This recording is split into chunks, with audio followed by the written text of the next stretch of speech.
दुकान असो, शेतकरी नेहमी उभाच राहिला आहे. आता शेतीकडे लोक फक्त प्रॉपर्टी म्हणून पाहते. कोणाकडे शेती आहे का, किती आहे, 5 एकर आहे, 5 एकर म्हणजे 20-30 लाखाची शेती आहे. पहिले शेतीमध्ये अन्न पिकवत होतं आणि आता शेतीमध्ये प्लॉट पिकवते. मोठे मोठे बिल्डर लोक येते, आमची शेती घेते आणि मग ते आमच्या 1 एकराचे 20 तुकडे करून विकते. मग ते विकून झाले की त्याच्या मागची पुन्हा शेती घेते. असंच आमच्या जमिनीचे तुकडे करत राहते.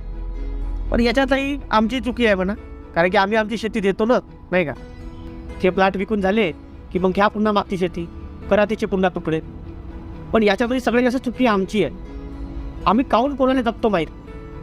कोणी काही म्हटलं की चूप होऊन जातो. पण आजपासून हे सगळं बंद करावं लागते, कारण की आम्ही काय कोणाच्या बापाचं खात नाही, तर आम्ही काय कोणाच्या बापाला दबेल पण राहणार नाही. मग तो कोणता दुकानदार असो, कोणती बँक असो, कोणतं ऑफिस असो, कोणते नेते लोक असो, कोणती सरकार असो, नेहमी मानवर करूनच बोलणार. आता कोणाला